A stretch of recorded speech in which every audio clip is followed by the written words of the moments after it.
पहले सर्बिया की एम्बेसी ने बगावत की इमरान खान सरकार के खिलाफ, अब अर्जेंटीना की एम्बेसी ने बगावत की, फोटो डाली इमरान खान की और बोला कि हमें ये इमरान खान की सरकार को बदलना चाहिए। तभी तो धमकियां भी आपको आ रही हैं वहां से। इस वक्त इशू ये है, ना सिर्फ इंटरनेशनल दुनिया आप पे ट्रस्ट नहीं करती पाकिस्तानियों पे, देखें 3 साल में आपके पीटीआई के कारकुन बेचारे कंफ्यूज है, नर्वस है, वो नहीं ट्रस्ट करते आप पे कि आप क्या कर रहे हैं।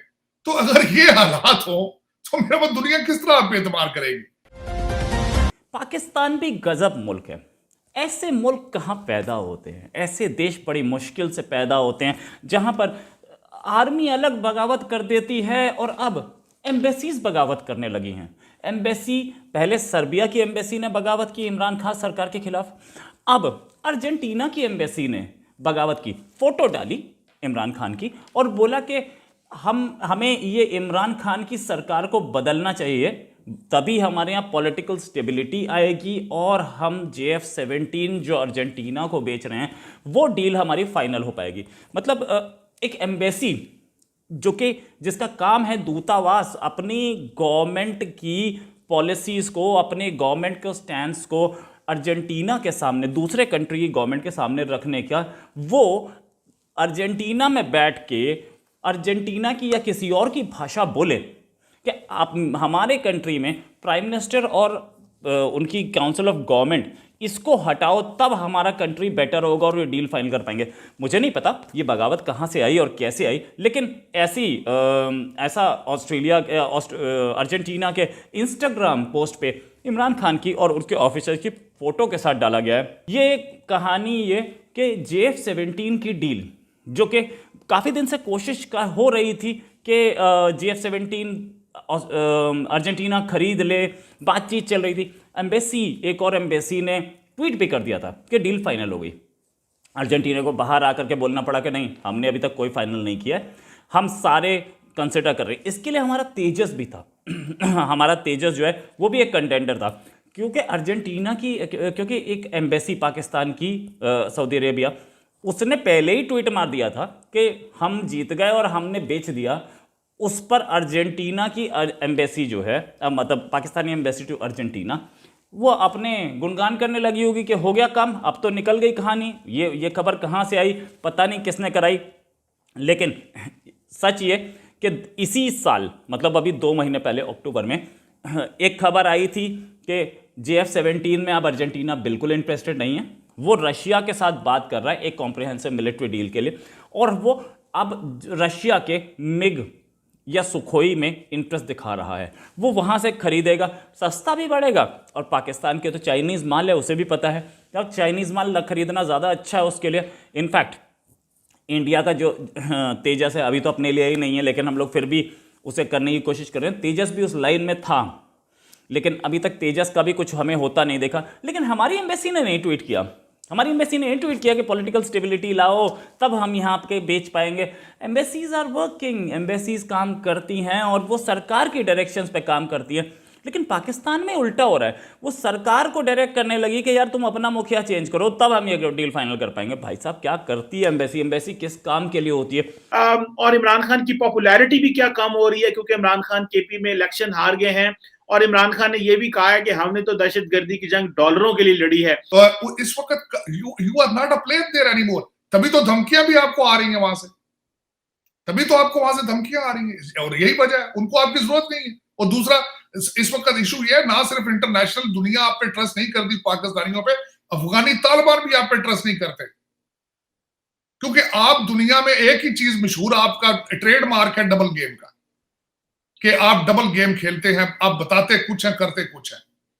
देखे ना खान साहब आए, अब देखे खान साहब के 3 साल देख लें, कंटेनर पे चढ़े हैं इन्होंने, और वो क्या था, वो भट्ट साहब थे, डीजे भट्ट जो था, उसने गाने लगा लगा तसल्ली कर दी थी। आज किधर आप रियासत मदीना और हजरत उमर की मिसालें हैं। देखे 3 साल में आपके पीटीआई के कारकुन बेचारे कंफ्यूज है, नर्वस है, वो नहीं ट्रस्ट करते आप पे कि आप क्या कर रहे हैं। तो अगर ये हालात हो तो मेरा वो दुनिया किस तरह आप पे एतबार करेगी। और फिर जाहिर है वो पठान भी नहीं एतबार करते, वो भी कहते हैं हमें पैसे दिखाओ, हमारा मूड बने, क्योंकि उनके भी हालात, वो उनका भी, मेरा एक क्वेश्चन मार्क है आपके देखने वालों के लिए। चीमा साहब 73 साल पाकिस्तान में इतना पैसा बाहर से गया जिसकी हद कोई नहीं, वो पहला पैसा किधर गया?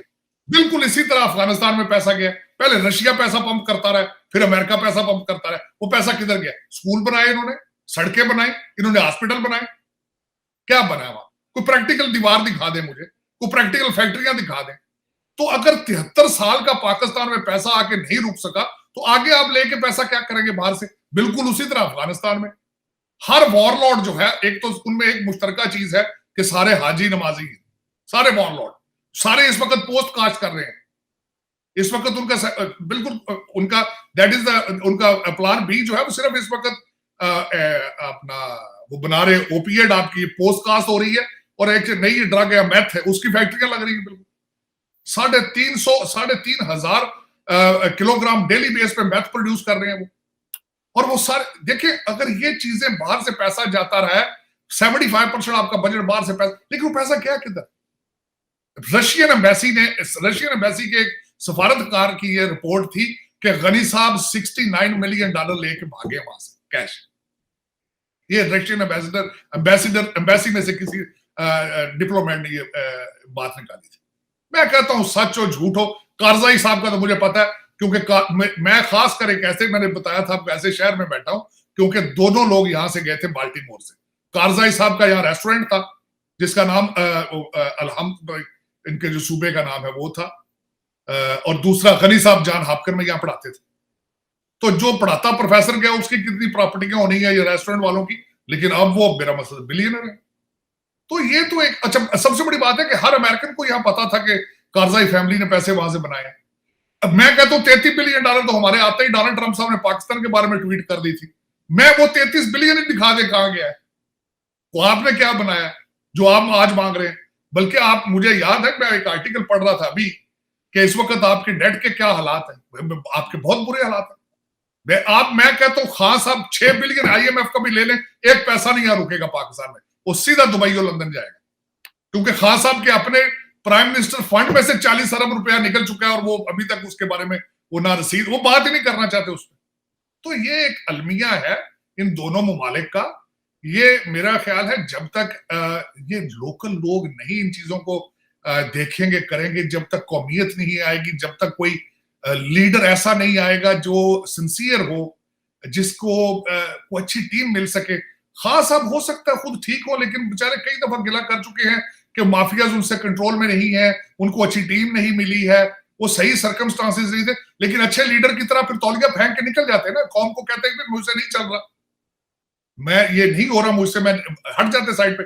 अब वो जितना वहां रह रहे हैं अपने, वो जो आपकी छोटी थोड़ी बहुत उनकी पॉपुलैरिटी थी, आपने सुबह सरहद की पहले बात की है, केपीकी में जो इलेक्शन हुआ है, पेशावर उनका गढ़ था, मर्दान उनका गढ़ था, नुशहरा उनका गढ़ था, और बल्कि इन्हीं के कैंडिडेटों ने इंडिपेंडेंट इलेक्शन लड़ा जो जीत गए। पीटीआई का नाम लेके, जिस तरह बीबी मरियम नवाज ने आज एक नया लतीफा छोड़ा है कि आप पीटीआई का जिसको टिकट देंगे साथ हेलमेट भी देना चाहिए कि हेलमेट पहन के जाए अपने हल्के में। तो वो मेरा मकसद है कि जहां से आप, अगर ग्रास रूट जहां से आप शुरू हुए हैं, जहां लोगों ने आपको 2 दफा वोट दिए हैं, वहां से आपकी रिजेक्शन आ रही है। बल्कि एक और नई चीज में चीमा साहब जो मेरे नजर में से गुजरी है कि महंगाई, ये कह रहे हैं, बहाना ये भी कर रहे हैं कि महंगाई की वजह से हम लूज कर रहे हैं। महंगाई इंटरनेशनल फिनोमेनन है, महंगाई नहीं, आपकी पुअर गवर्नेंस है। आप सूबा सरहद के जो आप अपने चीफ मिनिस्टर साहब देखें, वो बुजदार जूनियर है, वो इस वक्त आजाद कश्मीर के जो प्राइम मिनिस्टर बनाए गए हैं वो बुजदार सीनियर है वो।